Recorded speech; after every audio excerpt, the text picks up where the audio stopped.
My name is Roslyn Schwartz. I was born in Tulsa, Oklahoma at St. John's Hospital, February 23rd, 1935. Wow.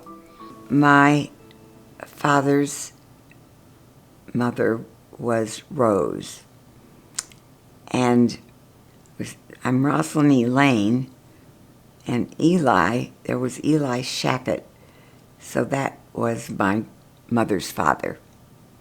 So two grandparents.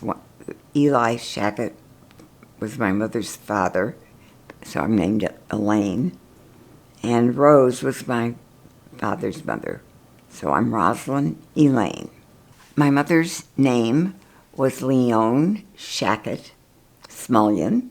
My father was Orrin Smullian, O-H-R-E-N, first name, Smullian, S-M-U-L-I-A-N. My father was very entrepreneurial, having been born in Oklahoma Territory. Oklahoma wasn't a state when he was born. It was 1903 when he was born. He was born in Stroud, which was between Tulsa and Oklahoma City, and I think his father was a peddler, and his father, Jacob Smullian, would take the train, I guess, to St. Louis to buy stuff, and then I think he had a cart with a horse, and he'd sell stuff to people in Stroud.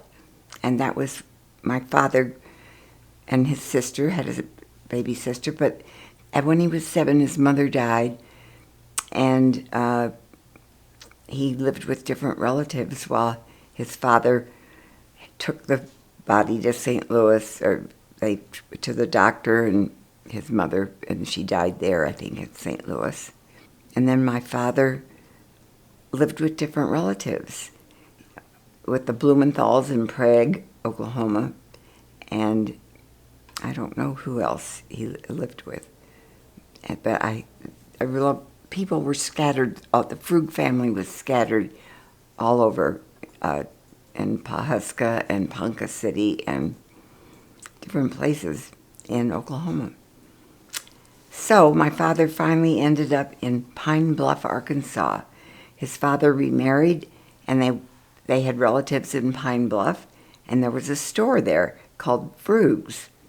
Frug was my grandmother's maiden name, and she had a lot of brothers, a big family, and they had this department store in Pine Bluff, Arkansas.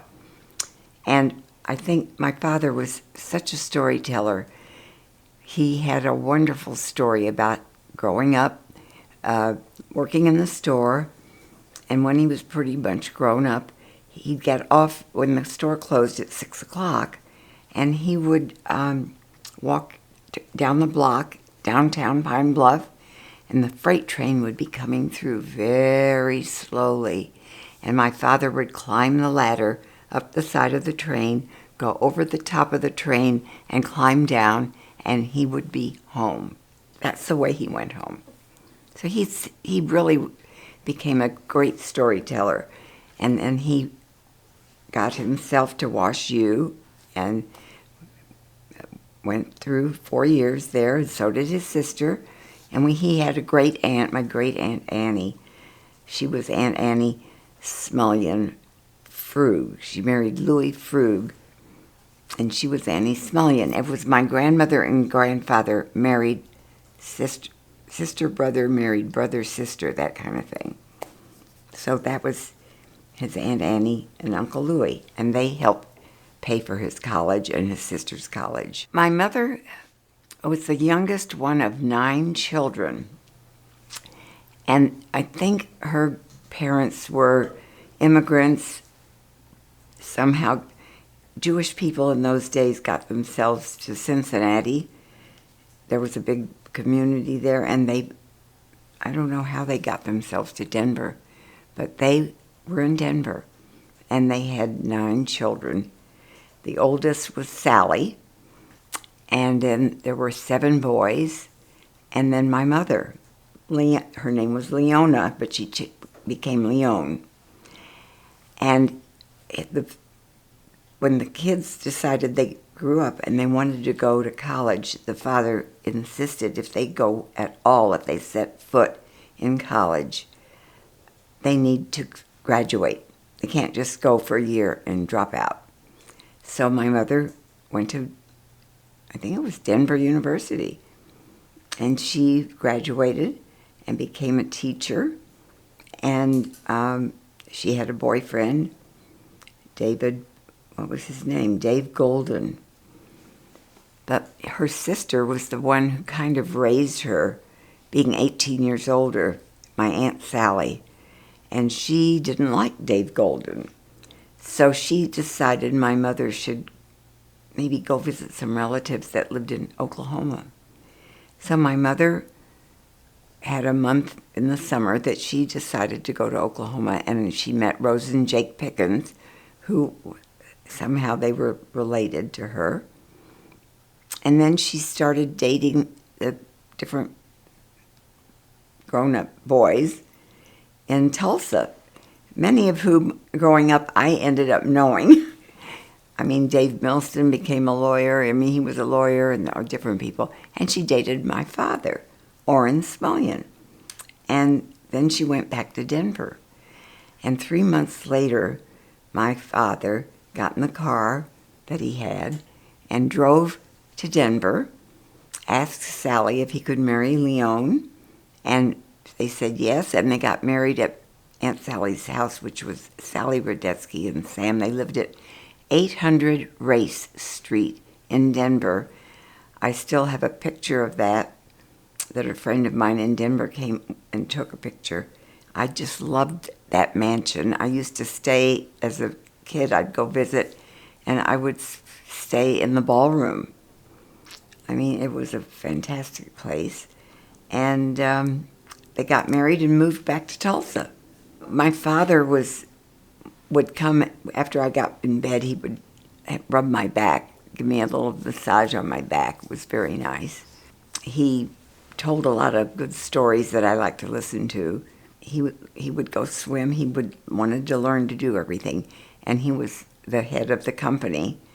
And I remember I had a story about my father that I was listening to a tape that somebody gave me from the sisterhood. Some woman in the sisterhood in Tulsa was interviewing 100 people that were the major, the big people, Jewish people in Tulsa, my father being one, because he had been head of the Chamber of Commerce. He had done a lot in the community. So she interviewed him, and I heard this tape. And she said, what was it like when you opened the store, which was in 1929, and a woman came up to him. She had long gloves on and a hat. And she said, Mr. Smullian, are you going to let those colored people come in here and try on the gloves? And he said, yes, Mrs. Smith, I am. Are you going to let them try on the hats? Yes, Mrs. Smith, I am. Are you going to let them go into the dressing room and try on the clothes? Yes, I am. We are going to do that. She said, well, I'm never shopping here again. And he said, well, that is your privilege to leave. I'm sorry. And he was one of the first merchants in Tulsa to let the colored people, what they called the blacks, come in. So I was proud of him for that. My mother was a wonderful housekeeper, a wonderful cook. She made wonderful meals and did all of that. She had me go to Sunday school. She was raised Jewish, my father, more than my father was. So I went to Sunday school, but in Tulsa, it was very different than being in Chicago, I think. I mean, I had family friends that called me Ronnie for some reason. Some uncle called me Ronnie. And so I was known to most of the Jewish kids that I ran around with as Ronnie. But in school, my name is Roslyn. It was Roslyn Smullion, and I was Roslyn. And sometimes a nickname with Roz. But my mother was wonderful. She was a social person. She had played mahjong, I remember that. And they just got along very well. And they liked to travel. So, and we would, every summer, we'd get in the car and drive to Denver and see my mother's family. I'd see Aunt Sally and Uncle Sam, her husband, stay in that big house on 800 Race. We'd stay there about 3 days. I remember, and growing up as a teenager, I remember a lot about Denver, going to see a show at Red Rocks Theater, going for barbecue up in the mountains with kids. It was fun. And then we'd go to different resorts around Denver or Colorado. I especially remember Glenwood Springs with a big, huge swimming pool. I think it was the biggest pool that had ever been built, and it had mineral water in it. And that's where I learned to swim. And on the balcony of the hotel that overlooked the grounds and the pool was Ethel Merman and her family. They took the whole balcony. And, I mean, this was a very famous resort in Glenwood Springs. So we went there. We went to Steamboat Springs. And I just remember summers in Colorado. My father was such a good architect. He built a bungalow house with 3 bedrooms, 1935 South Florence in Tulsa. And that's where I grew up. First, he and my mother lived in an apartment, then he built this house, and I grew up there. And it was it was a bungalow. I mean, a bungalow meaning 1 story, but it had a basement, it had an attic, a garage, and he had arranged plumbing in the backyard so that in case he wanted to build a swimming pool, he would have the pipes there for the water. We never did there. There was no air conditioning, of course, but my father, being very innovative, he was ahead of his time. He did have an attic fan. So he would turn on the attic fan, which was in the attic, and then there would be vents in the ceiling of the hallway, so that when he had to go up he'd pull down the ladder and go up in the attic and turn on the attic fan. And then it would blow down these vents. But my bedroom, was hot. So we would open the window, and I think my mother or father would take a wet sheet, and hang it over the window, and then we would plug in a fan and blow it on the wet sheet, and that would help cool it off. But boy, it was hot.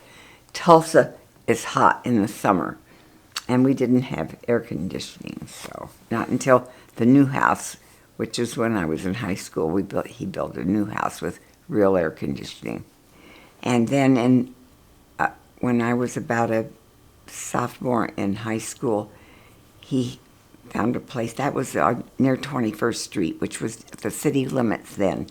But then the city limits expanded farther south, and he bought a lot at the top of a hill on 41st Street and built a house there, 2550 East 41st. And that was a 1-story house, and I remember that one vividly. My bedroom there, very large with a whole row of windows, had the attached bathroom, had a purple bathtub and a purple, just as I remember from Flagstaff, Arizona, or Gallup, New Mexico, wherever it was, that motel. I now had my own bathroom with the purple fixtures.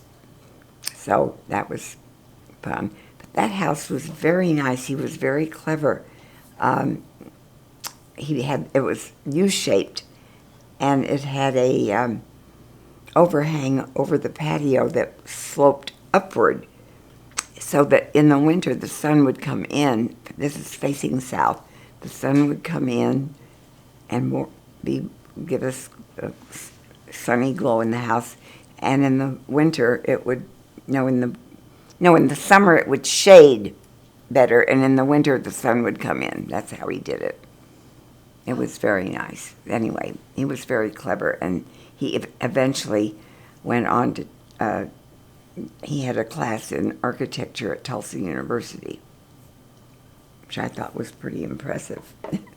It was a department store on Main Street in Tulsa, and it was, you walked in, there was a men's department and a cosmetic department, like you would walk into, Marshall Fields. I mean, it was like that. And then it had, I'd go downstairs. There was a big marble staircase, and that's where my he had his office right in the corner of the basement. I call it a basement, but it was the lower floor. And they had their budget clothes there, and they had a hosiery department and shoes and everything there. But then when you went upstairs, and also on the main floor, there was a shoe department. And I remember upstairs on the second floor, that's where the women's department was, and clothing for different age groups and men's and women. I mean, it would be like you going to Carson, Perry Scott, or it was a very good department store. And he was a member of the Chamber of Commerce. He and his cousin, Mike Frug, decided they would, when they were kids, I guess, in Pine Bluff, they decided they would go and start a store in Tulsa. Thank goodness they picked Tulsa, which was a fabulous city. And they were partners, and they named it Frug's. And I have a picture of the downtown it must have been taken by this photographer in about the 1930s, because the cars on the road are really old-fashioned. I'll show it to you. Got it in the other room. But it was a big department store. Oh, sure, I love to go there. They had huge window displays on the street. They had, and there was one year, right before Christmas, the union decided to get employees to strike and join the union. So there were picketers. It was like about 2 weeks before Christmas, and there were picketing for joining the union. They wanted these. So the family members and friends went in to help with the store. I was about 10 years old, I would think, but I went in there because it was, right before Christmas. And I went downstairs to the hosiery department, and I remember one woman came up and she said to me, "May I see a pair of hosiery?" And I took a box from underneath the counter, and I opened it, and I showed her the hoses. I'm not sure I like that, nylon stocking. So I folded it back up nicely, put it back in the box, took the same box out again, showed it to her. She said, "Oh, that's fine," and she bought that one. So I had fun doing that. Once in a while, I would model. I did that a little bit, try stuff on and go around, and I did some modeling. When we lived at 1935 South Florence, there was a major, that was the 1935, so by 19th Street. On 21st Street was the main road. I was a little girl, so it must have been about 1941 or 2, something like that, in the mid-40s. And there was a train that went by over the viaduct like we have now. Cars would go under and the train would, and I guess these hobos, they'd get off and they'd go to knock on doors at different houses, and they would come to my mother's door, and she would say, "Go to the back door and sit down, and I'll bring you food," and she would bring them a plate of food. And I remember that they did that. She loved to play games. I think one of my daughters is pretty much like her, liking to gamble, liking to play cards. You know which daughter that is? I mean, my mother loved to go to Las Vegas, and she was, and she played cards, and she very social. He was a great storyteller, and people loved hearing his stories, and he was a leader. So I was, it's amazing. I think in many ways I was lucky enough to find somebody like him that I married. Oh, I remember with my next door neighbor, Rowena, we would sit on the sidewalk in front of the house and play jacks. And sometimes it would be so hot, but we would do that. And then the truck would show up with the ice. In those days, you didn't have a refrigerator like you do now. You had an ice box. So in the kitchen was an ice box, and it was fascinating to me to see the man drive up, open the rear of his truck, and take these tongs and put it on a big block of ice that was huge, and put it on his back, and carry it down the driveway, and bring it in the kitchen, and put it in the top of the ice box. That's what they did in those days. And I remember standing with Rowena one day and watching the house next door to me. There was the garage was on fire, so I remember that.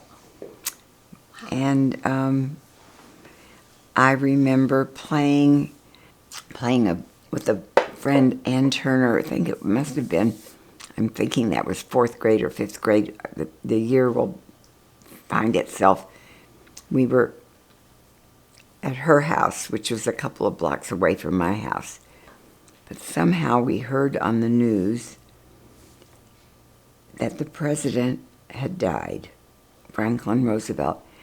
I grew up, the only president I ever knew was Franklin Roosevelt. As you remember, he was there for 4 terms. I mean, I never heard of anybody else but President Roosevelt, and he died.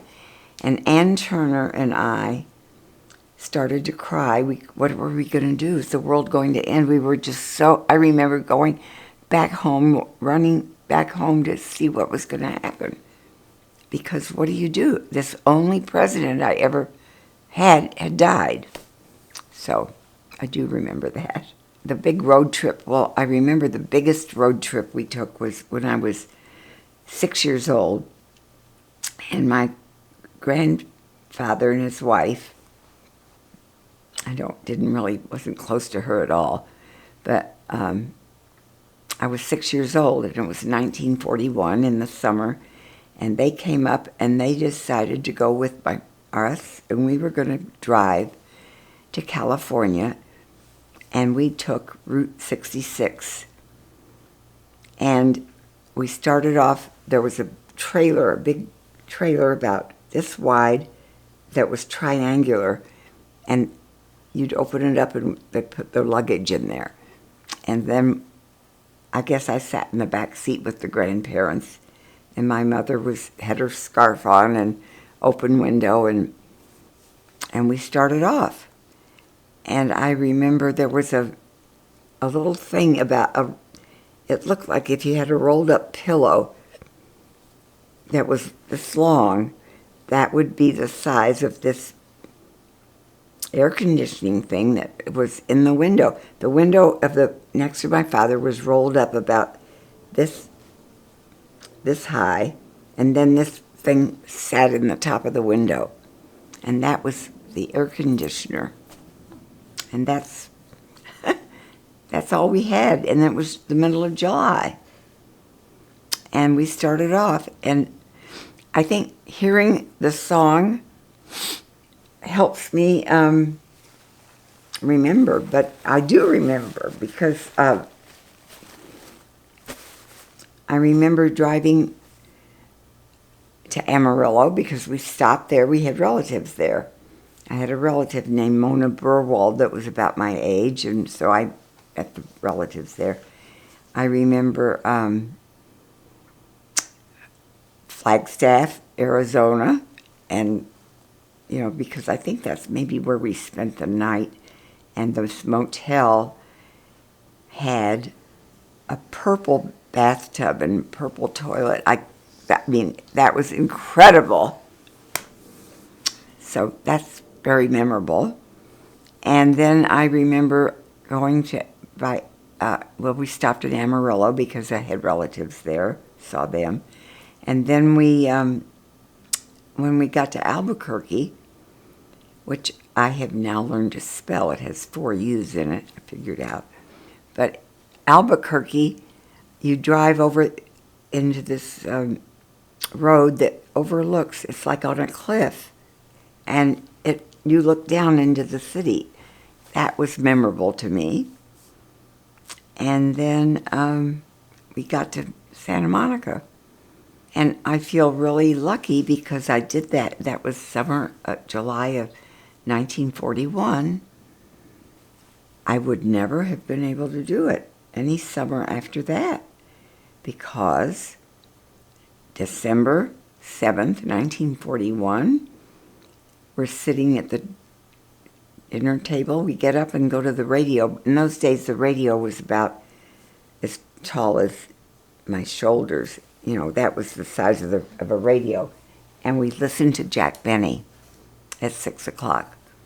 And in the middle of the program, they stopped to tell us that Pearl Harbor was bombed and that we were going to go to war.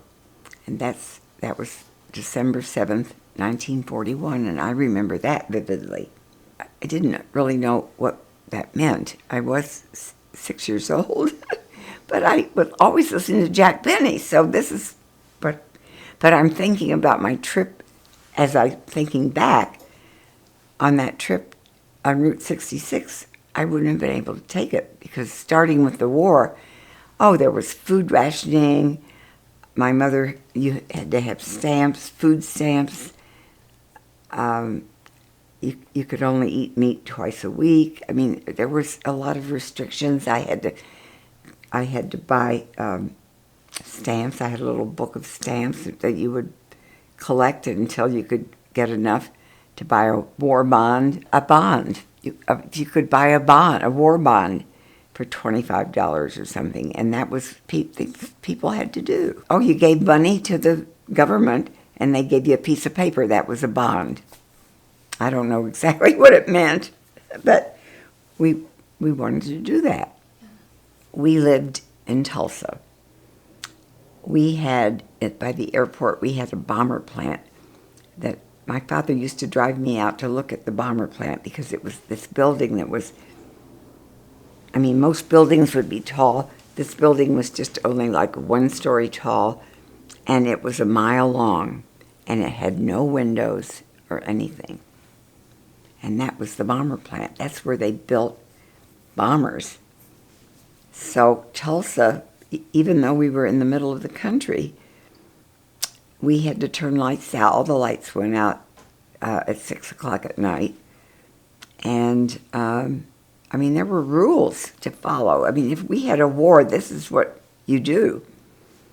And my mother had ration books of how many eggs she could buy, how much meat she could, there were restrictions. And I remember that vividly. At night, you couldn't turn the lights on, outside your house. Well, I would, and sometimes I'd have a guest, friend come and stay overnight, sleepover friend. We would play jacks. I did a lot of playing jacks. My next door neighbor, Rowena, and I would make up a show and then perform it for her family. I don't remember how we did that, but that was fun. Well, I did play games. I don't remember what they were, but I had games. I had storybook dolls. I had a whole collection of little storybook dolls, and I had a whole wall of shelving in my the third bedroom was really like a guest room, but sometimes when I got pneumonia, I stayed there for a month in that third bedroom. I remember that. And that's one of the memories I have of being totally in bed for a month, listening to the radio, listening to Stella Dallas on the radio, these daytime serials that they had on the radio. And I would listen to that a lot. And the doctor would come to the house to visit. I mean, they would make house calls, if you can imagine that. And there was a sign I remember there was a sign on the front door, quarantined, because I had pneumonia. So I was in bed a month, and I listened to all the soap operas on the radio, and I was in second grade then. I also remember one of my memories of school. I have a lot of... My mother drove me to Betty Rombaugh's school. I was 2 years old. It was a big house on 18th Street in Oklahoma, which is a nice residential street. And I guess this woman had a little school in her house. And Mother dropped me off there, and I was supposed to go in, and I remember going in and banging on the door. I did not want to stay at this place. I'm 2 years old, but my mother drove away, and I'm now at Betty Rombaugh's. So 2 years old, and I remember sitting in the living room of this pretty house with the other little kids, and we would listen to her play the violin or something, and we could either fold our hands this way or cross our arms this way and sit down and listen to her. And I don't know what else I did in second grade. When I was 2 years old.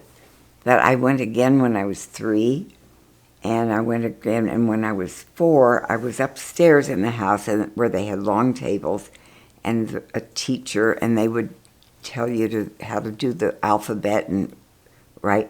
And then she had a blackboard and a lot of, like a paragraph of words on the blackboard, and then gave us each a blank piece of paper, and we were to copy the blackboard with printing. We had learned our printing, to be very careful with how we did the letters. We were to copy the words from the blackboard. So I did. I carefully did, and by the time she rang the bell, time was up, I had only done 3 lines instead of all 6 lines.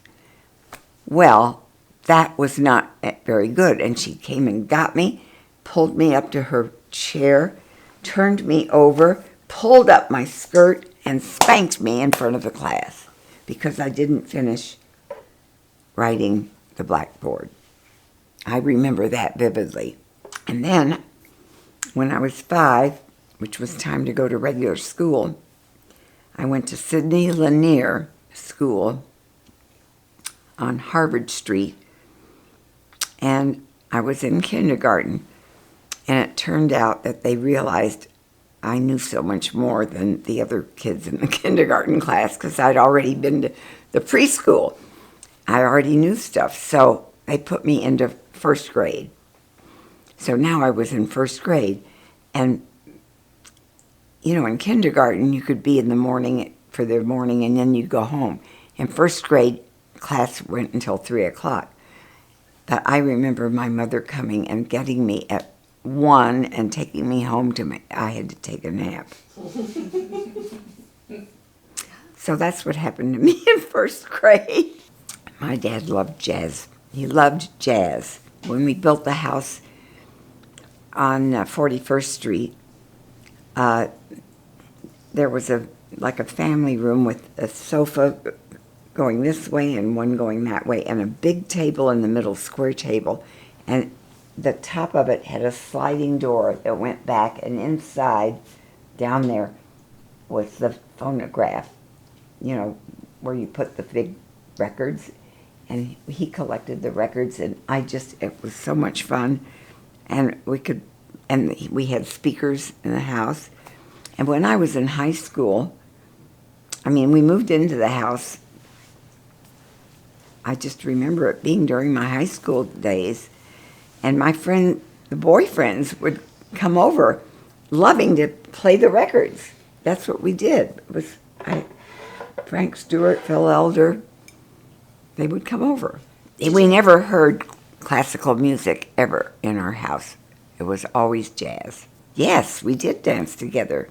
In fact, on one vacation, we were at the nightclub, my mother and father and I, and he got up and danced with me, and we won the dance contest. The only time I ever listened to classical music is when I was in college. I took a course in classical music because I, thought I better learn a little bit about that. But that's not my thing. Okay. My favorite meal of all time is tuna fish noodle casserole. Tuna noodle casserole.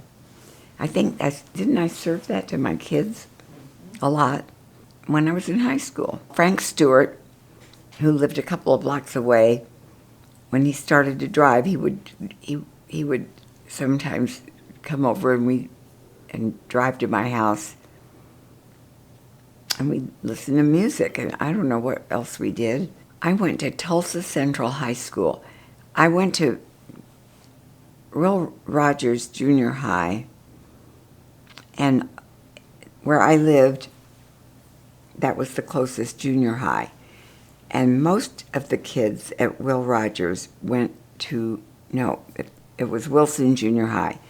They went to Will Rogers High School, which was farther, let me think of the direction,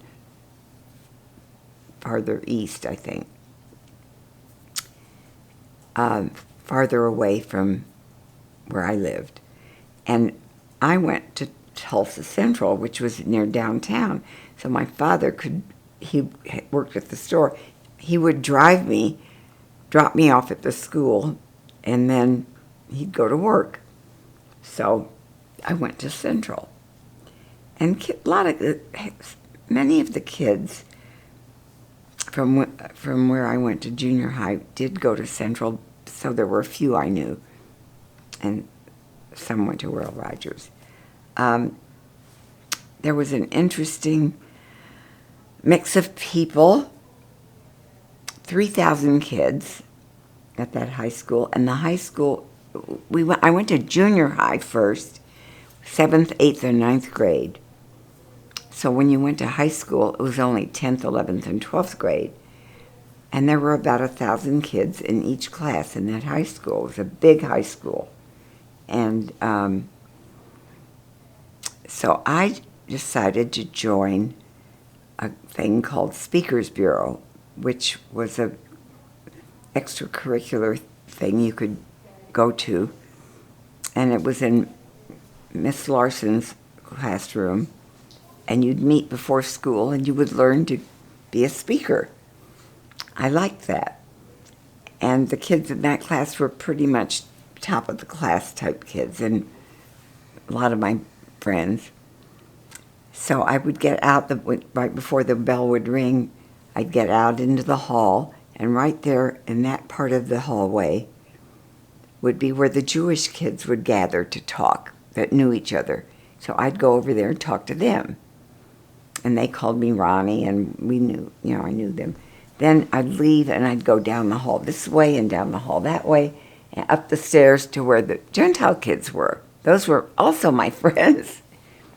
They called me Roz. So Roslyn. I had these two nicknames, but I had friends in both places. And there were social clubs. different levels. The top social club was Raja, and then Delta Pi, and then ACLAT, and then the Pharaohs or something. But the kids that I really liked the most were in Raja. But I did not get invited to join Raja. I got invited to Delta Pi, but I didn't want to join, and ACLAT I didn't want to join. So I didn't join any of that. My senior year, April of my senior year,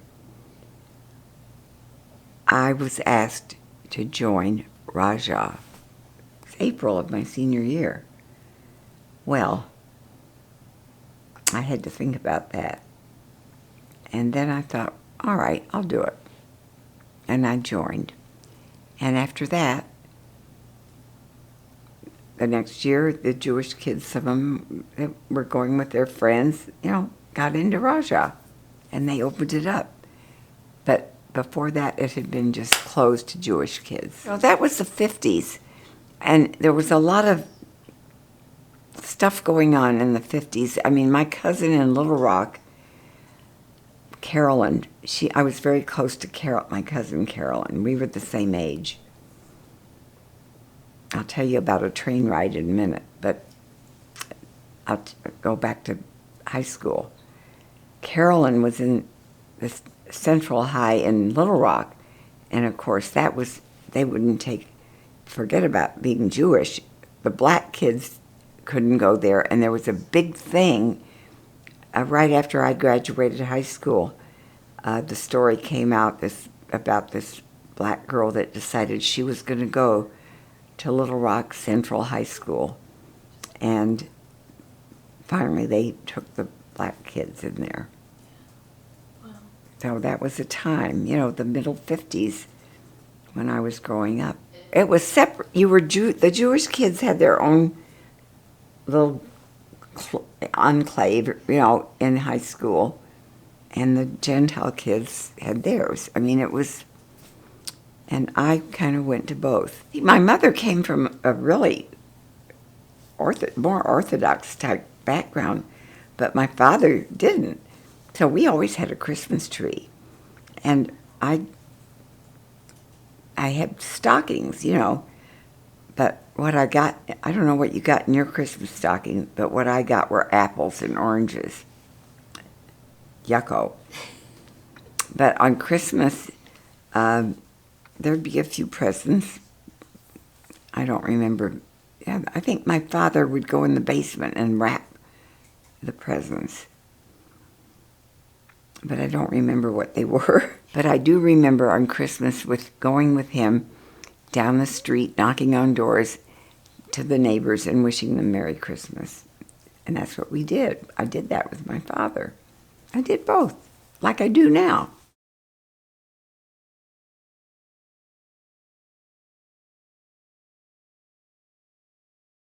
Well, I went to Smith College after having my father took me on a car trip and took me to look at women's colleges. And I remember applying to Smith, Vassar, and Wellesley.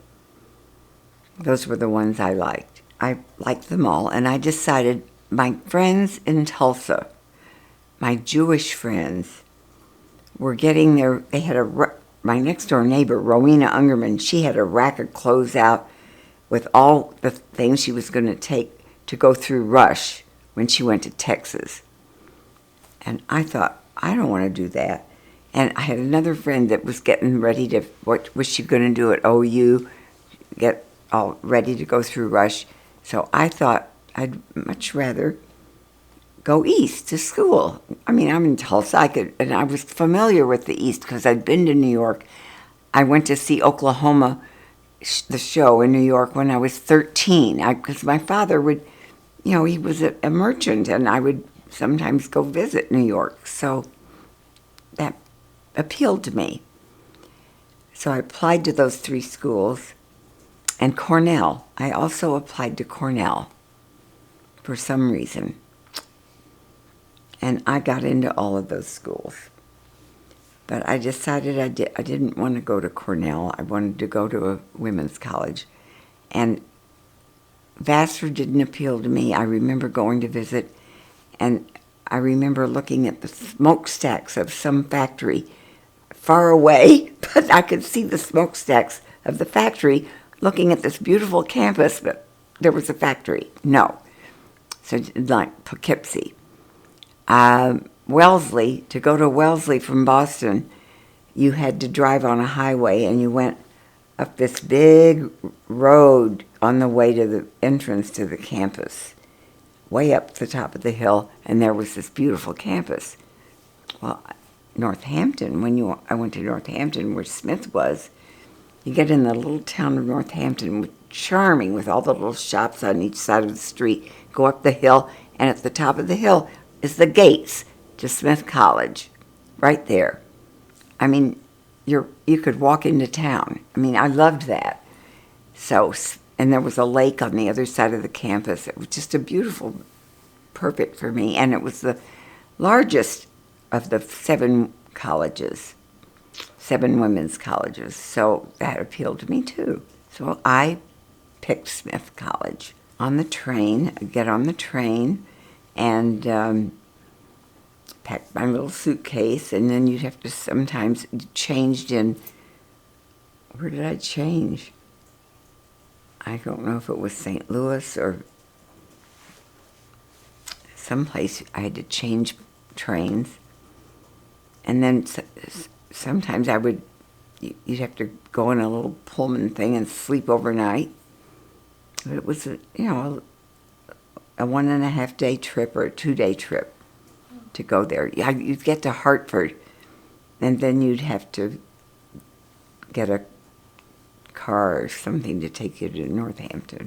But what was nice about it is when there was vacation at school, if you lived west of the Mississippi, you got off of school 2 days before everybody else did for travel time.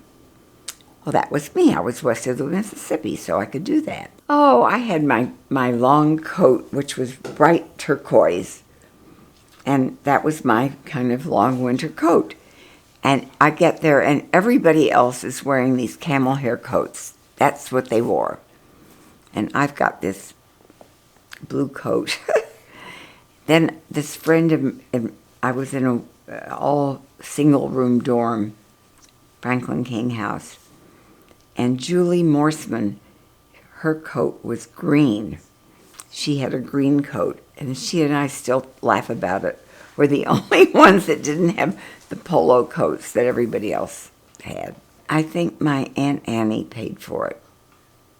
My Aunt Annie and Uncle Louie had no children, and they did everything for us. I mean, when I'd been 2 years in college, they paid for my cousin Carolyn. She went to Connecticut College. She was the one from Little Rock. She went to Connecticut College for women. And, of course, now it's open to men, too. And the two of us took a tour of Europe, 7-week tour of Europe. Took a boat across to Europe and on this tour. And she paid for that. In fact, Aunt Annie gave me, and probably her too, $500 for buying whatever we wanted while we were on this trip. So it was with other college kids from all over the country. And I remember I loved it. I mean, and when we went to Sorrento, Italy, one day the tour, they took us, if you wanted to go, there was a little shopping area we could go in, and so I went with a couple of the women. We went to a little linen shop, and some people are buying handkerchiefs or placemats. I bought a wedding veil. For some reason, I had never seen a wedding veil in a shop, and so I bought it, wadded it up, and brought it home. And I think now it has been worn by, 7 or 8 of us in the family. My Aunt Annie and Uncle Louie, they were very important, and I wish I had talked more to them. I wish I had asked her more questions. I feel so bad about that.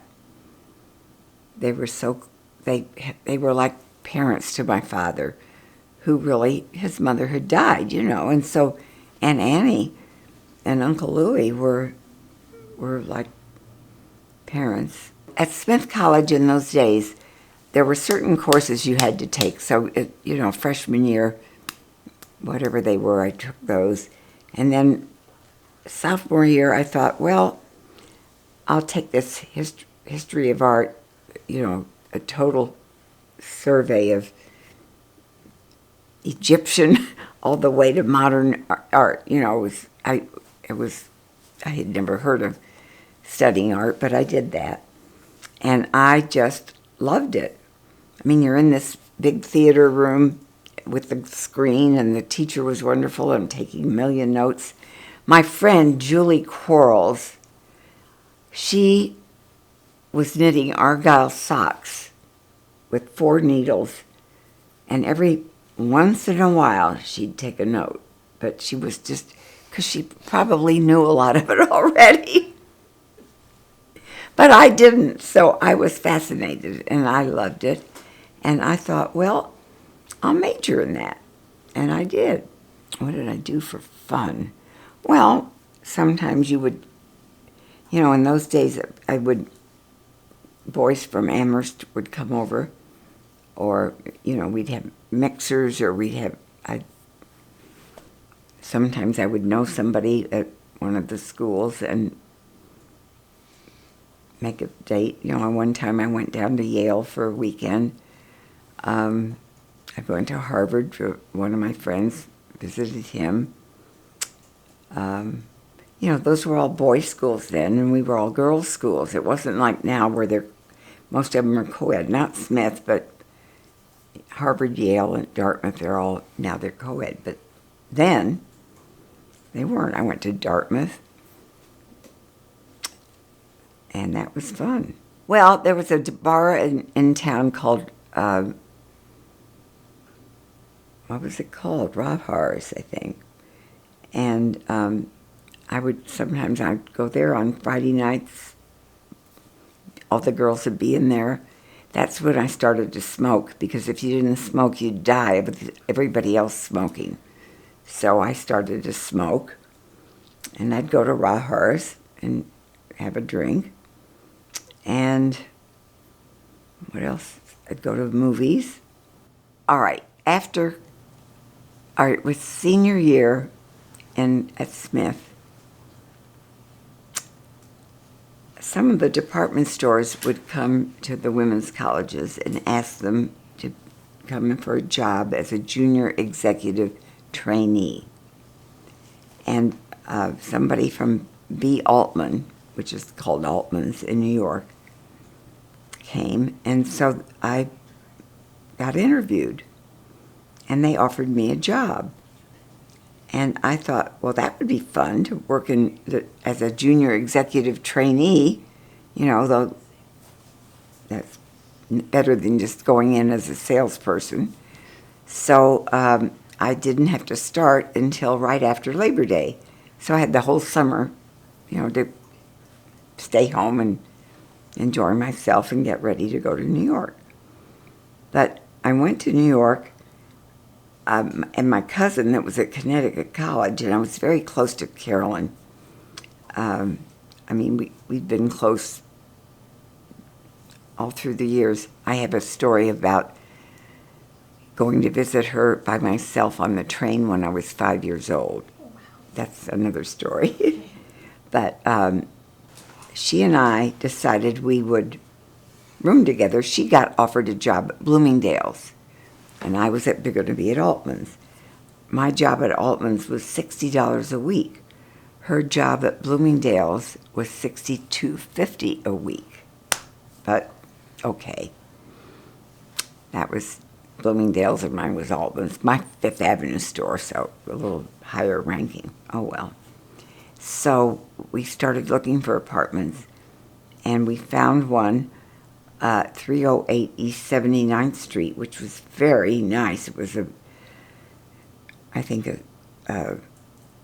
maybe a 7-story building or something. We found an apartment on the 4th floor, and it was a beautiful 1-bedroom apartment with big living room, a kitchen area, and a little dining area, and a big bedroom. But we needed another roommate because the rent for this, and it was a furnished apartment with a doorman and a elevator and all that.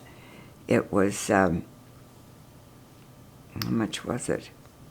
$210 a month, furnished apartment on East 79th between 1st and 2nd. So, it was boy, people pay thousands of dollars for that now.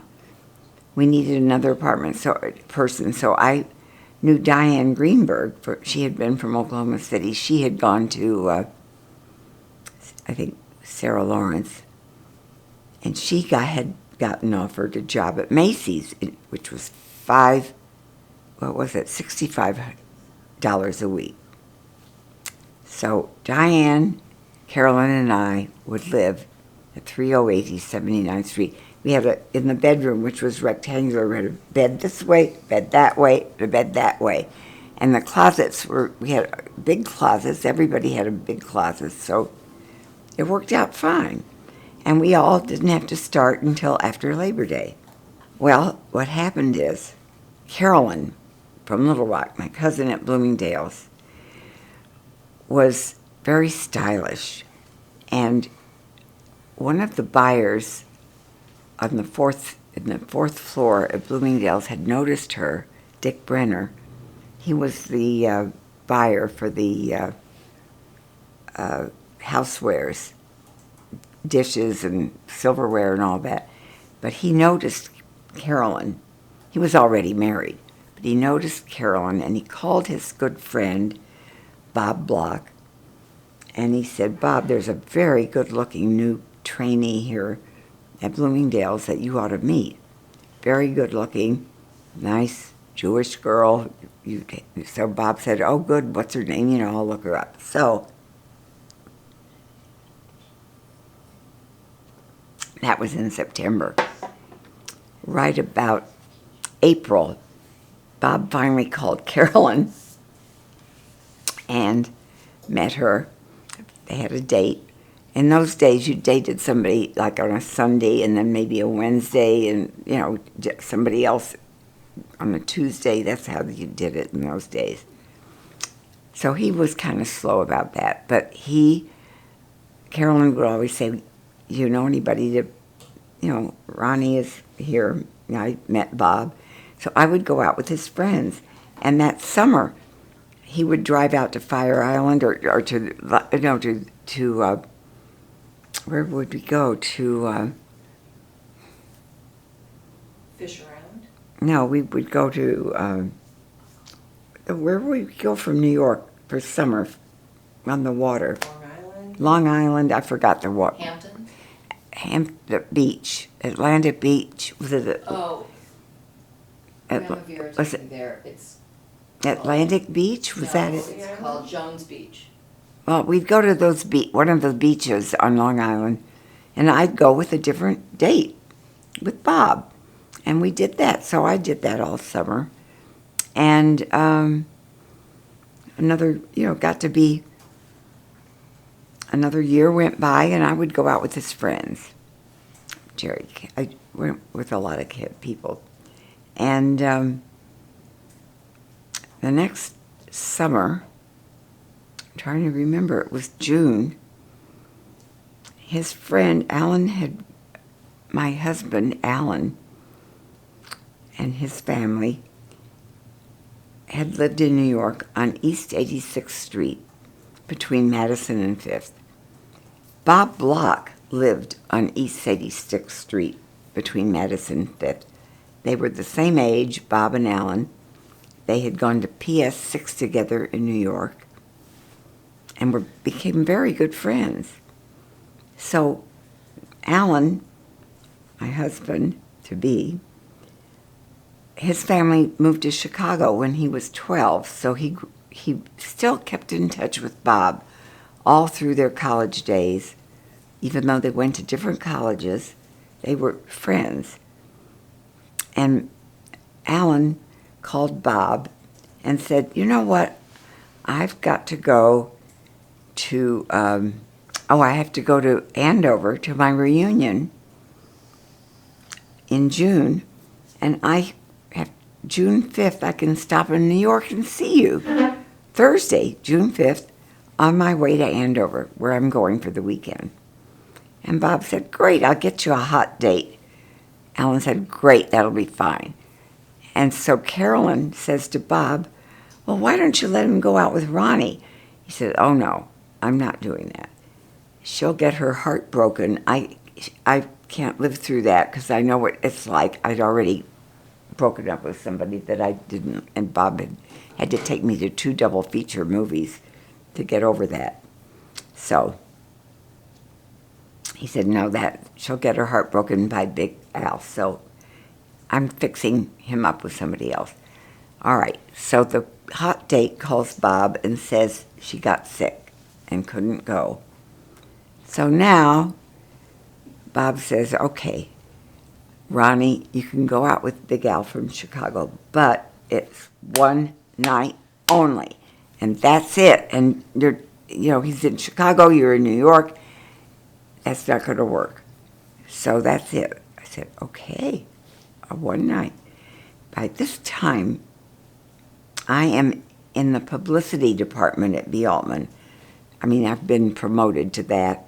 And we had a fashion show that morning, and the clothes are all this is a Thursday night that we're going out. So I see that we had shown an authentic 1920s flapper dress in the fashion show. So I take that and put it in a bag. I go through the store, I get all kinds of accessories, put it in the bag, take it home. Bob picks up Alan from the airport and says, all right, let me tell you what's going on. I was going to fix you up with a hot date for tonight, but she got sick. So you're going to go out with my girlfriend's cousin, and she's a nice Jewish girl from Tulsa, Oklahoma. So, this is nothing to get excited about. So Alan says, fine, we'll go for a drink, and that'll be that. And they ring the doorbell to our apartment, and I've got on this flapper dress, which is a sleeveless black neck dress with a big circle of black sequins with rays of sequins all over it and a fringe of pearls. And I have on long black gloves, and I have a headache band and a cigarette holder. I mean, if I didn't have a cell phone, if I'd had a picture of Bob Block's face, that would have been perfect. So anyway, they come in. Welcome to our apartment. So Alan says, I've got to go wash my hands, so I take him to the bathroom, and he rolls up his sleeves, and I take one look at his arm. I really like this arm. I didn't know what a tennis player he was, but he had this great arm. Well, anyway, so now they decide, all right, we're going to go out to dinner. We're going to go to the rooftop at the Pierre, where there's dinner and dancing. Well, I'm not going to wear this out. I said, well, just a minute. I go in the bedroom and take this whole thing off and wear just a normal dress that I wear, like the way I usually look. Now we're going to go to the Pierre Hotel. So we're chatting and talking, and I say to Alan, well, I'm going next week. I'm going to Tulsa to my vacation for 2 weeks. And he says, why don't you stop in Chicago on your way to Tulsa? I think, let me think about that. Meanwhile, Alan gets up to dance with Carolyn, and I say to Bob Block, Alan wants me to stop in Chicago on my way to Tulsa. And Bob goes like this, holds his head, just, oh my God, you're moving too fast. You tell him if he wants you to stop in Chicago, he needs to come back to New York first. I said, okay. So I told him, and Alan says, okay, I'll come back Monday. How about we'll go out Monday? I said, okay, that's fine. So now I go out Monday with him, and he wants me to still stop in Chicago on my way to Tulsa. I have to call my mother and tell her that I'm going to stop in Chicago on my way to Tulsa. And she says to me, well, where are you going to stay? And I said, well, he told me I'm going to stay with his sister. And my mother says, how do you know he has a sister? I said, well, I believe him. I think, that's what he said. So I'll be in Tulsa on Sunday instead of Friday, okay? So that's that. So now I'm going to go, and I make my plans. And I tell this to my friend Larry Feldman. I tell him all this story over the phone. He says, have you had dinner? I said, no, I'm getting ready for dinner. He says, I'm getting my lamb chops ready. I'm bringing them over. I want to bring that over and have dinner with you. I want to hear all about this. That was my friend Larry Feldman. So I get to Tulsa, and he picks me up at Midway Airport, which is the only airport into Chicago was Midway Airport. And it's June, by this time it's June 7th or 8th, something like that, 10th, whatever it is. And we're driving down Lakeshore Drive, and the top's down on his convertible. And he says, oh, by the way, I thought you were going to stay with my sister, but she had a baby 6 months ago, so you're going to stay at my parents' apartment, which is where I live. But my parents are in Europe. But my grandmother lives there. I said, okay. So now I find that out. And I don't know where he lives, but we drive a long way up Lakeshore Drive from Midway Airport. And then we get to 3800 Lakeshore Drive, this big apartment building, go up to the 3rd floor. And there, when I get out of the elevator, there's Grandma Plummy, his grandmother, and she meets me, and I meet her, and we say hello, so I know she's there. And I go to the parents' bedroom, which is I'm going to stay. Alan goes to his room. We're very up and up about that. And then Alan and I go out for dinner, and we have the weekend. And then I'm going to go to Tulsa. And I said, oh, I know what happened. Saturday morning, I go in for breakfast, and he's in this little white outfit, little shorts and a white shirt. And he says, oh, I forgot to mention to you last night. Today I have to play in a tennis tournament. Would you like to come and watch? And I said, oh, sure, all right. So now I'm put on some shorts or something because it's the middle of June. And we go to Fullerton Avenue where they have all these tennis courts. And it's full of people, men, playing tennis. And I go watch Alan play tennis. I didn't know anything about tennis, but I watch him play. Then after that, he wins his match. And after that, we go to lunch. And that was the semifinals of the Illinois State Tournament. So during lunch, I said, wow, that was very impressive.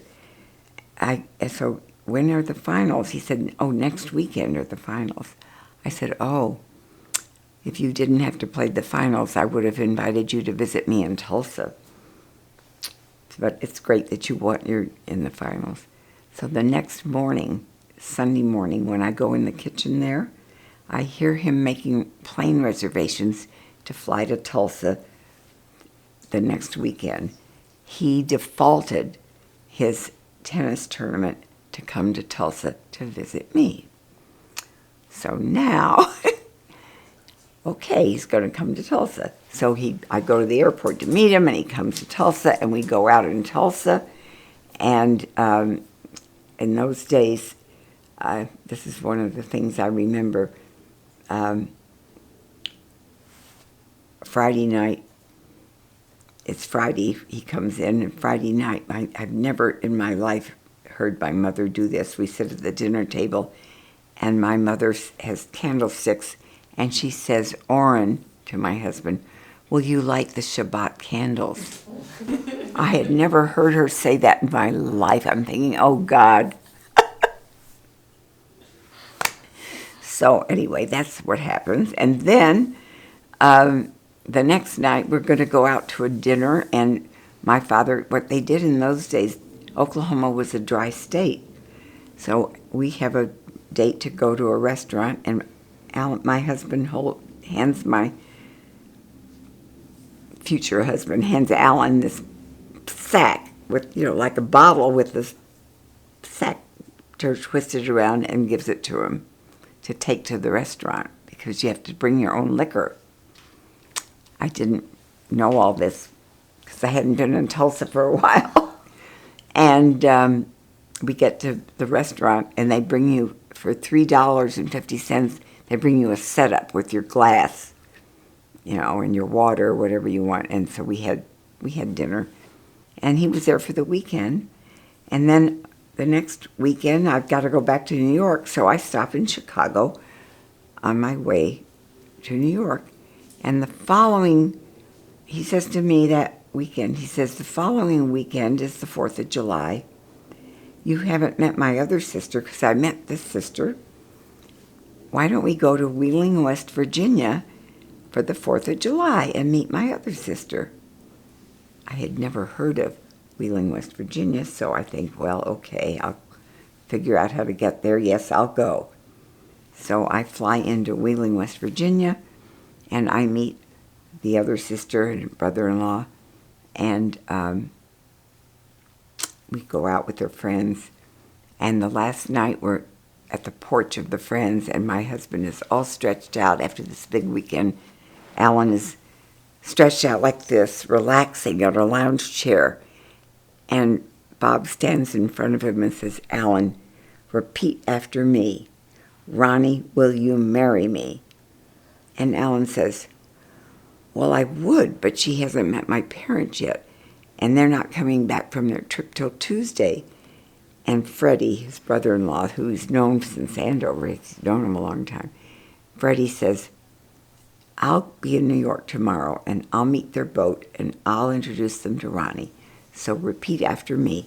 Ronnie, will you marry me? So Alan says, okay, Ronnie, will you marry me? And I'm across the porch, and I'm going, well, okay, something like that. And so now I go back, and we're engaged, and and I meet his parents. Freddie they come in on Tuesday. I go to the Empire State Building, to Longsham's restaurant, and I meet them. And the father, Kiwi, calls my father, and they have a conversation, and Kiwi says, what kind of a name is Orrin? And Orrin says, well, what kind of a name is Kiwi? They have some kind of a conversation, and we're engaged. And I went out to dinner with them, and I have to leave a note on my door to my blind date to say, I'm sorry, I can't go out with you. I mean, that's how we did it. It went fast. Then Alan says that he wants to go to Europe on his honeymoon, and he wants to go when the weather is nice, so we should get married Labor Day weekend. That's June, July, August, 3 months, 2 months. So I tell my mother she's about to die. How's she going to organize this? My parents come to New York. We go to a wholesale place and get a wedding dress. And my mother manages to figure out how to do it. And we have a wedding in the backyard, September 6th, in Tulsa. And it's basically family, but a lot of my mother's brothers came from Denver. And my cousins from Little Rock, and his family, his grandparents. So there were like 60 people there in the backyard of my parents' house. And we got married. Met him June the 5th, married him September 6th. Married for 64 years. Well, it was those days. In those days, it's different than now. I mean, you don't sleep together, we're in different cities. So he wanted to go on a honeymoon in good weather. So that's what we did. I was 23. I was on the shelf in those days. Yes, everybody got married the week after they graduated. You know, that's what they did. He was 26. What'd your father say the morning after your wedding when he saw you? Oh, he said, as we said goodbye, he says something about you can always come back if you need to, or something like that. What did he He say? said, you don't look any different. Is that what he said? Yeah, we spent after the wedding. We spent the night at some motel on 11th Street in Tulsa, and then we came back, and a lot of the family was there to wish us goodbye at the airport. And he said, "You don't look any different." We flew to Europe. Oh, we went to London to see his friends. Oh God. His friend Tony Russell in Manchester, and stayed at their house, Tony and Yvonne Russell. And then we were there 2 nights or something, and then the third day, he and Tony go to see their ship, the boat or whatever Tony was working on. They were gone the whole day. I thought, why did he do that? We were there 6 weeks. We went all over the place. We were in Europe. We were in Italy for 2 weeks. We were, where did we go? I can't remember. We went to Portugal, a lot of Portugal. We went to, now I remember. We went to Portugal because Bob Block gave us a car. Bob Block being the one who introduced us. And Bob, being in the China business, had a sales rep that in Portugal. That he has a lot of his China that he made was from Portugal. So we went up to what's the city in Portugal? Lisbon? No, down in the south. no, it's way up north. Porto? I don't know. Wherever it was, Bob gave us a car. We could drive around. It was very natural. It was perfect. We were very much alike. I think we liked the same things. I mean, he liked more of the eating stuff, but he did go one time. He did go watch some tennis. People playing tennis, but he did not play tennis. I did not know what I was getting into with the tennis until after we got married, after we were back from the honeymoon. And then I found out what it was really going to be like. I loved talking with him about things. I mean, he was smart.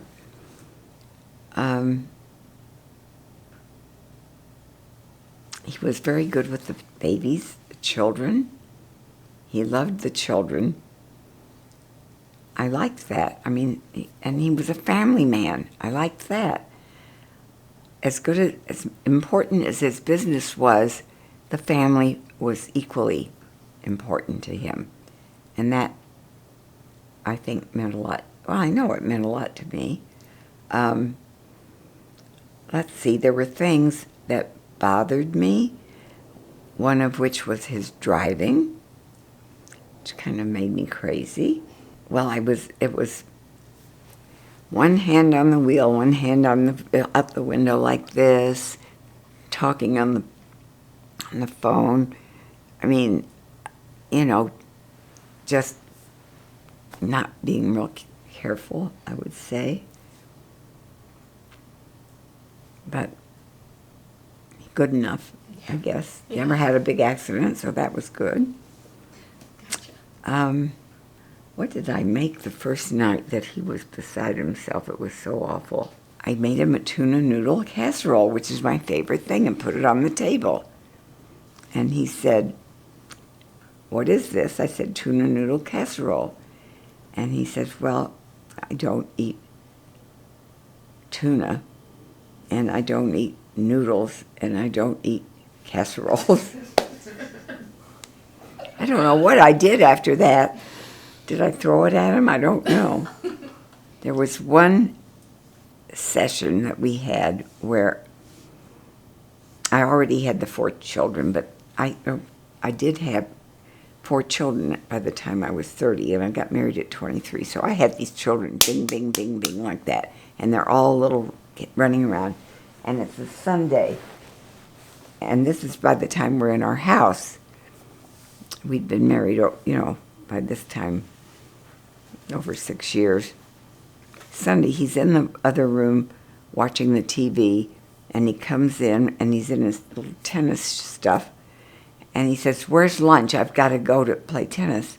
And I'm making this egg salad. I've got a big bowl of egg salad, and I'm smashing it. I said, "Well, I'm not ready with lunch yet." I'm talking to him, and he's standing there by the wall, and he says, "But I've got to go play tennis." And I said, "I have to feed all these children, and you're rushing to play tennis." And I pick up a big spoon of this, and I throw it at him. And he ducks to the side, and I'm throwing it at him, and it lands on the wall where I have a little spice rack, which is full of little spices, and all of the egg salad is all over the spice rack. But anyway, I get pregnant. I have Stephen as a baby, and he was born in July. He was due July 23rd, but I still didn't have any labor pains. So my husband takes me to Navy Pier and to walk around, so maybe it would help induce labor. It's the end of July in Chicago, and now we're walking in Navy Pier around, so hot. I remember having to do that. He wanted me to induce labor, but nothing happened except me being boiling hot. And then I finally gave birth July 28th, so that's when that happened. And I have Stephen Schwartz, and I don't know why I named him Stephen. Lloyd is the middle name with 2 L's because he has a grandfather, Lewis, and I have an uncle, Lewis, so we have 2. Lloyd has 2 L's, so that's it. And then I have this baby, and then very soon after that, I get pregnant again, and I have another baby boy, Andrew. And I think I remember Grandma Vera came to the hospital, and somebody else came to the hospital. I don't remember who. So I have this baby. Now I have 2 baby boys. And he was Andrew Lowell, with another L. So, and then after a while, time goes by for another maybe 2 years, and I have a baby girl. And my mother's name was, sister was Sally, so I got to name her Sally. I got home. Grandma Vera, Alan's mother, was so excited. Audrey already had boys, Amy had boys, we had boys, all of her grandchildren are boys. And now here was this baby girl, and she held Sally like this, so excited to see the baby girl. I just remember that was just thrilling. She was very welcoming. I had another baby girl. Otherwise, Betsy. Little Betsela. And she was named for a grandmother, Elizabeth, and what's her name? Frances, with 2 grandmothers. Well, in those days, we had a baby nurse, so I could just lie in bed and they would take care of the baby, change the diaper, and bring me the baby to nurse, and then they'd take the baby and, very different from what it's like now. I mean, I watched my granddaughter Carly busy with, 2 babies. I don't know how they do it. But I could I had a nurse, that would take care of all the changing the diaper, all of that stuff. My theory is, if you can handle boys until they're 8, they're busy with all their toys and stuff, throwing it around all over the room, but then they get big enough to go outside and play and be with their friends, and they're fine after they're 8. And they get involved with sports and doing stuff. And girls are wonderful until they're about 11. They're terrific little girls. They're so cute. They play with their dolls. They do with all this stuff. And then they get big enough to be involved with other kids and make dates and do that. And then kind of start developing a little bit, and they get their period or whatever, and they change a little bit, and they start getting interested in maybe what they're going to do with boys. And that's where you have to really maybe go on vacation for about 10 years. Till they're about, till 11 to about, depends on the daughter, till about 22 or 3, I guess. I started to say 21, but I changed that.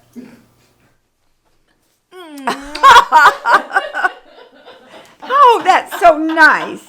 And they don't talk to each other either. I was driving down the street one day on Roger Williams. At those days, Ravinia School had an ice rink right by Roger Williams. And it was wintertime, and Andrew, her brother, had this hockey equipment on and was playing with all these boys with their hockey equipment. And Sally is at the net, being the goalie. And she's just in her regular clothes, and she's the goalie, and these guys are working with the hockey, and I slam my brakes on. And I get her, I said, get in the car now. And I think I got Andrew too. I said, you're getting out of this thing. And I get them home so mad. But yeah, I would take them to Birchwood, which is a tennis club, and we would swim. And they had to learn to swim. And my memory of all that just disappears because it was all so close together.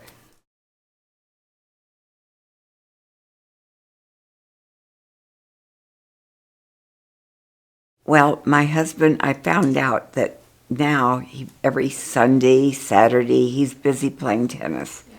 And while the kids were little, I don't remember if I watched him or I didn't. I don't know what we did, but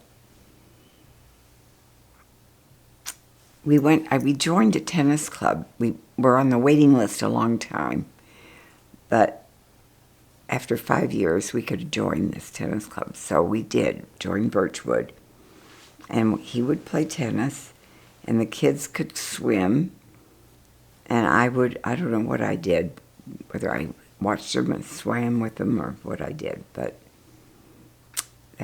he went to play tennis a lot. I remember Sunday mornings, I would go and watch the A-team play. And there was one Sunday when Alan had been on a business trip, and I went to pick him up at noon from the airport. And I go to pick him up, and Bert Urey, who's the captain of the men's A-team, was there in front of me parked, and he's picking up Alan at the plane. And I'm there. I've driven all the way to the airport to pick up Alan. But Bert Urey, the captain of the A-team, came to pick up Alan to make sure he got back to Birchwood on time to play at 1 o'clock in the men's A-team. So now I have to go back, and I pick up the kids, and and I drop them off, and I guess they go swimming or whatever they're doing, and I go watch the A-team play. And I did that a lot of Sundays. I thought it was overwhelming, really. Tennis became a major part of my life. I didn't know what I was getting into. Alan got started with his father after Alan graduated business school from Harvard. He came back to Chicago to work with his father, and his father, who had really invented some chemical engineering procedures and had a chemical plant in Chicago, he wanted Alan to work with him, so they agreed to do that. And after 1 year, Alan had said to him, I don't really like doing this. So his father said, fine, we'll sell the company and we'll just go into investment real estate. I mean, I thought that was pretty nice. That's what they did. So they did investment real estate. And this started in about 1958, something like that. No, 1960, in the early 60s. So what happened is they did a lot of real estate around the city. And then Alan said to his father one day, I'd like to build an indoor tennis club in Chicago. His father said, well, that's a good idea. Let's look for some property. And they found a big piece of property on Fullerton Avenue near Kedzie and what other street? And It was North Campbell. Campbell, whatever it is. No, Austin, Damon, Fullerton. Between Damon and Fullerton, anyway. Damon and Fullerton and Elston. Those were big streets. Elston, Damon, and Fullerton. They buy this big piece of property. They get an architect to develop a tennis club there with plans. Then they build a model of what it's going to be like. They could put it up together so they could show a banker what it was going to be like, and they had it in a bag. And his father said to Alan, you take this to, go to the First National Bank. We've done a lot of deals with them, and you get a loan, and we'll build the club. And Alan takes it to the bank, and they look at it, and they look at the whole thing, and then they said, I don't think it's a good idea to have an indoor tennis in Chicago. So no, we're not going to give you the loan. Turned him down. And Alan went to another bank where they had a lot of deals and got turned down again. And bank after bank after bank got turned down. 16 banks turned them down for the loan to build a tennis club on Fullerton Avenue. Well, one day, I'm reading Time magazine, and I see this article about this banker in Detroit that does very unusual loans, and I'm reading it, and I said to Alan, when he came home, I said, look at this. Isn't this your friend from Andover, this banker in Detroit? What did they call him? Don Parsons. Creepy Don Parsons, they called him. No, Shaky. Shaky Don. Isn't this Shaky Don that I met at Andover reunions? Shaky Don Parsons. And Alan reads the article. He says, it sure is. Calls him up. Shaky, what are you doing? I want to tell you, I'm trying to get this loan, blah, blah, blah. And Shaky Don says, what are you doing tomorrow? And Alan says, well, I guess I'm coming to Detroit. And he flies to Detroit. He meets Don Parsons. They talk for an hour about Andover, and they're all their friends. And then Don says, Alan says, let me show you my plan for my tennis club in Chicago that I've been trying to get a loan for. Don Parsons says, you don't have to show me that. You've got the loan. Alan says, why are you giving me the loan? And Don Parsons says, you were ahead of me at Andover, and I watched you play. You would rather die than lose a tennis match.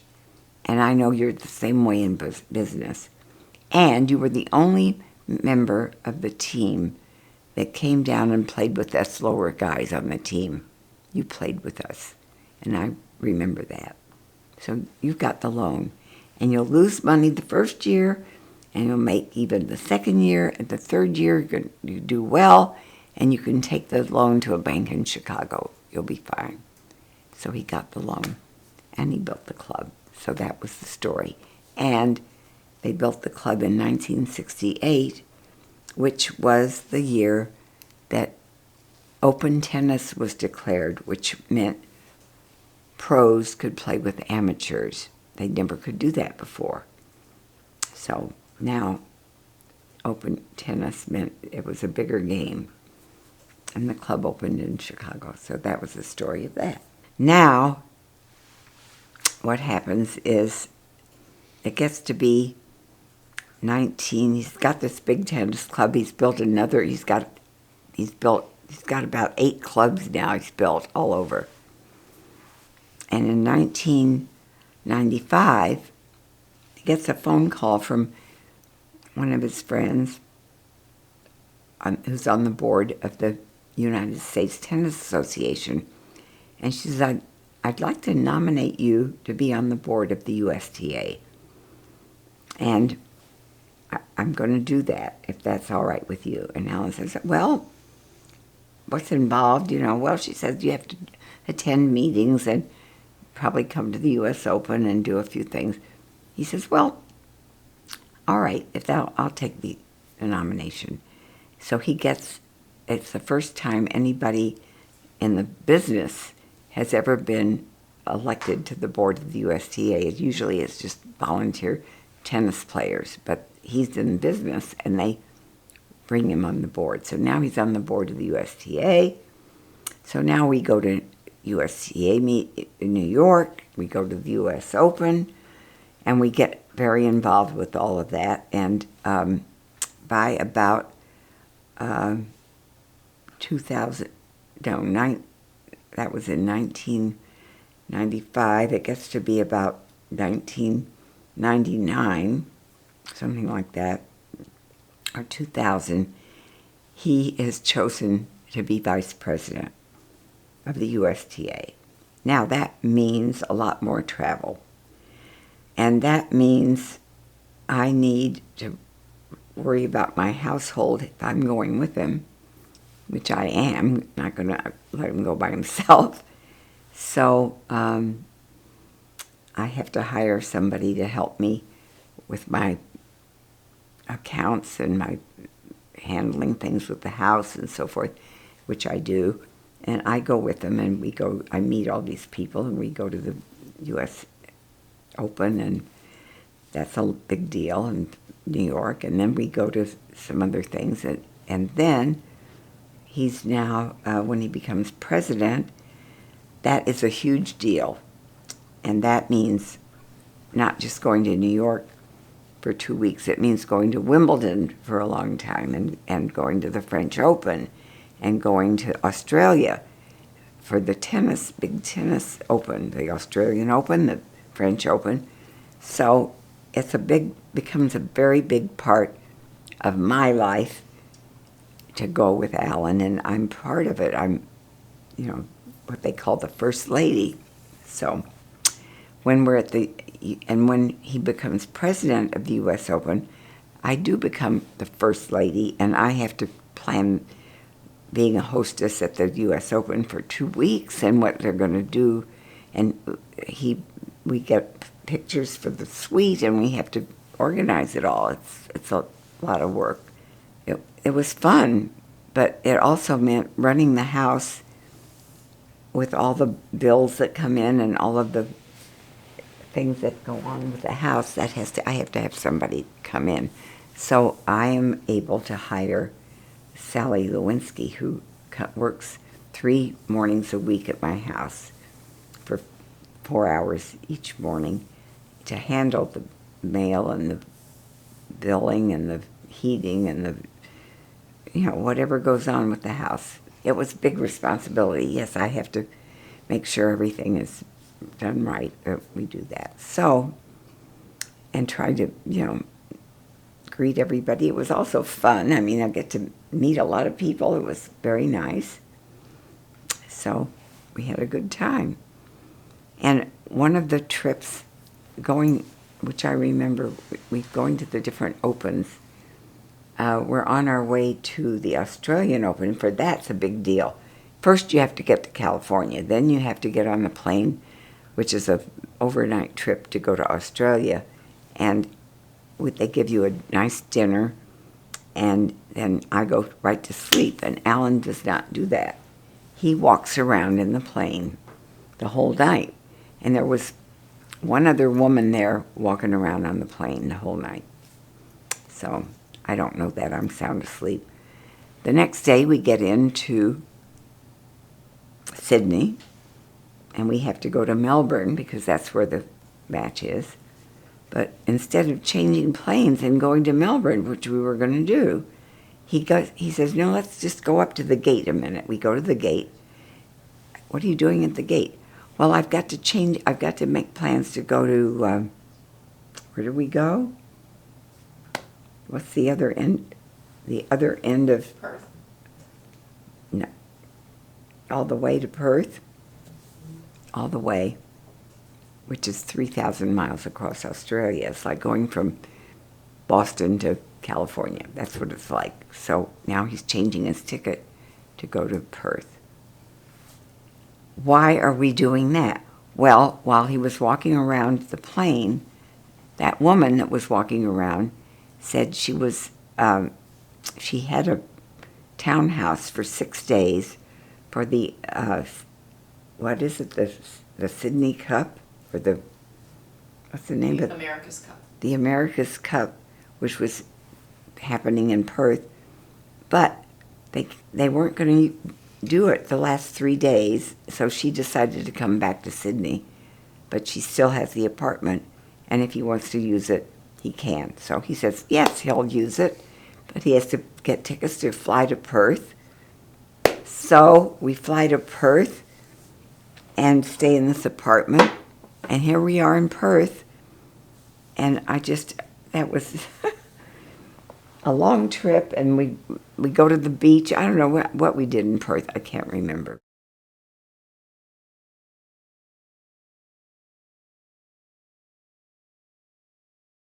There's great grandbabies now, and they are adorable, but I don't spend enough time with them, but that's hard to do. I mean, I've got a lot to do here where I'm at the V. I'm very lucky to be here. And so it's fun when I see the babies. And I have a wonderful, bigger family, so I'm happy about that. I think this last few days over Thanksgiving, we had a wedding, so that was marvelous. It was an absolutely fabulous event. It was so nice. And I met Caroline's parents and her brother, and I got along so well, and I liked them, and Betsy had arranged the house to be beautiful for the wedding. I couldn't have been happier about it. And then the family all got together the next day at Northmore, and it was just so happy for me, a great memory. Now, my daughter-in-law, Claudia, she's wonderful with the babies. I mean, I see her actually communicating with the little babies. She knows how to, she's got a lot of, in her own family, where she came from in Florida, they have, wherever it was, Georgia, all of her sisters, she's used to being with a large family, so she gets along with the babies beautifully. And so do my kids. They all play with them. It's very nice. My grandkids are grown-ups now. They're all adults. So I like the fact that they're all functioning very well in the world and get along well together. I feel like we're a connected family. That makes me very happy. I would like to say that I hope you continue enjoying your lives with your spouses and getting along with all the cousins like you already do. It's wonderful to be a member of a big, happy family, and I feel very lucky about that we're all close. You know, you see too many families that have very difficult times, and we're very fortunate to be together and to like each other. I mean, I'm used to being an only child, and so being by myself is normal for me. But they all adjust to their situations, so that makes me very happy that they do that. I can't be proud because I didn't contribute to, I don't know how I contributed except just being myself. I don't know. I just liked watching them all develop and meet people that they love. And Mom, think about when you and Dad used to take the grandkids on trips, and you would take them to the Art Institute, and you did special things with each grandchild. You really did. I just So don't I just remember. want to help you. I don't feel that. remember, like, what grandchild did I take the art? I don't Yes, remember. all the time. All the time you would take, you took the kids, some of the kids to Vegas to go see a show. You took See Alan, Britney Brent, Spears. and Annie on a cruise. You took kids on different USTA trips, and But, you know, this isn't what she thinks about. No, Okay. that's okay. I don't. but I you really... and Grandpa took And I time to think travel. I think the kids will remember that more than I will. Well, I felt very lucky that at our house at 666 Rice Street, which, of course, when we moved there, we were people that have an address with 666 would always change the number for whatever reason that was. It was some kind of an awful number, apparently. But I liked 666. And when we decided to build the pool, when Alex was 1 year old, he had his birthday party there, and that was the beginning of a lot of great memories of the children coming, the grandchildren coming to see us and enjoying being in the pool. And sometimes they would all line up at the end and jump in together, which scared me to death, but they did that. And it was a very marvelous memory with that pool. You know, my father and mother had a pool in Tulsa. They built the pool. This was what my father had dreamed about. And that was a wonderful gathering place for some of the cousins that lived in Tulsa. Not while I was there, but after I had moved away, but it meant a lot to my father and mother. And it's nice for me to have a gathering place and see the children enjoying themselves and wanting to come there. So that made me happy. And I do remember the story that I did tell the other night to Zacho, because this was so important. He had his 8th birthday party at the pool in August. He has an August birthday. And it was, all the kids were there having a wonderful time. And then when the party was over, they all left. So Alan stretched out on the chair in the patio and picked up his cigar and lit it and started to smoke. And Zacho just burst into tears, ran in the house, slammed the door, crying, went in the house. Alan thought, oh my God, he went after him, followed already. Zacho was already upstairs.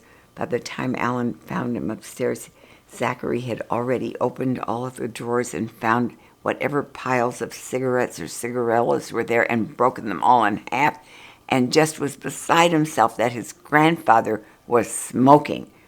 And he said, you've got to quit smoking. And Alan said, I promise I'm going to try my best, is what he said. The next day, Alan got in the car and drove to the corner to the 7-Eleven, which is where he usually goes to buy his cigarettes, got out of the car, went in, and the guy behind the counter sees him coming, takes out this piece of paper, holds it up. Zachary had already written on it with a picture of Alan, do not sell cigarettes to this man. Well, when Alan saw that, and it was all written in his 8-year-old writing, that was it. Alan quit for good. So that's a memory I cherish.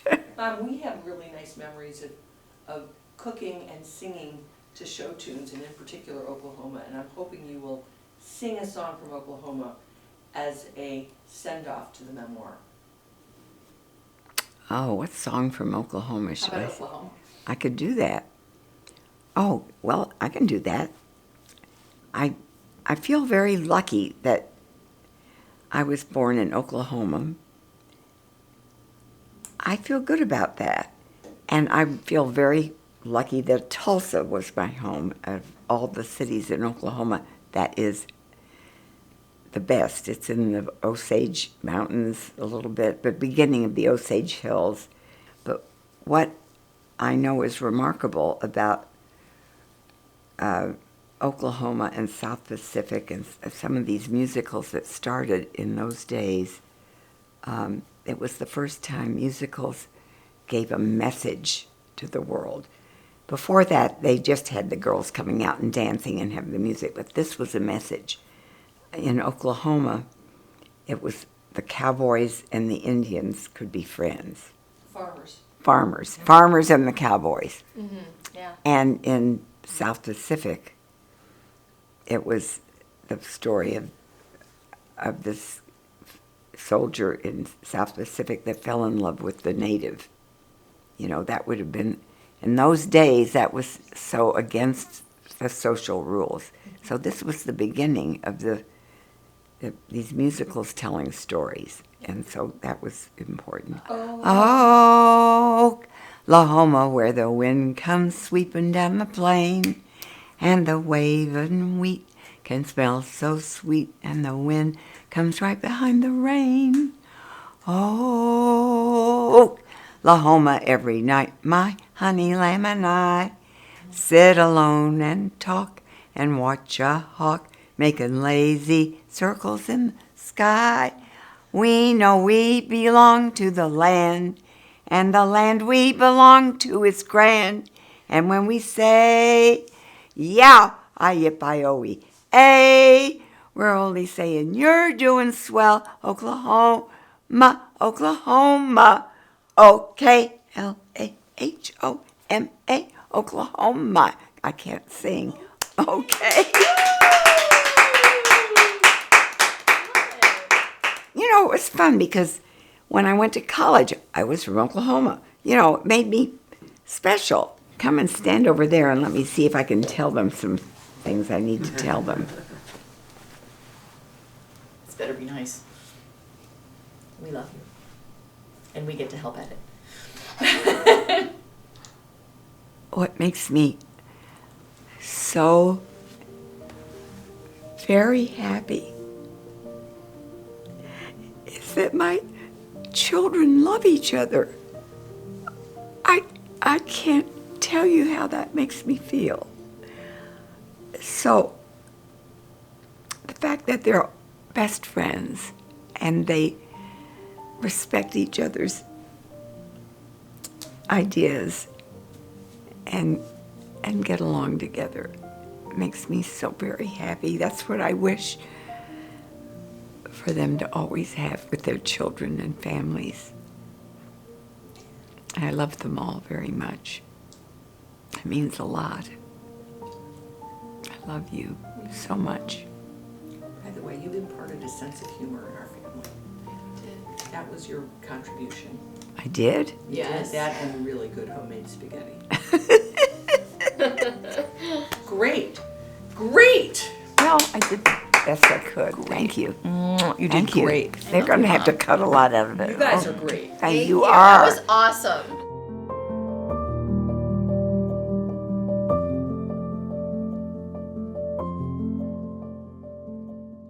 Okay, go ahead. Casey would walk with the strawberry one in the band and play. Oh. Da, da, da, da, da, da, da, da, da, da, Pretend tip tap dancing. Don't kill yourself.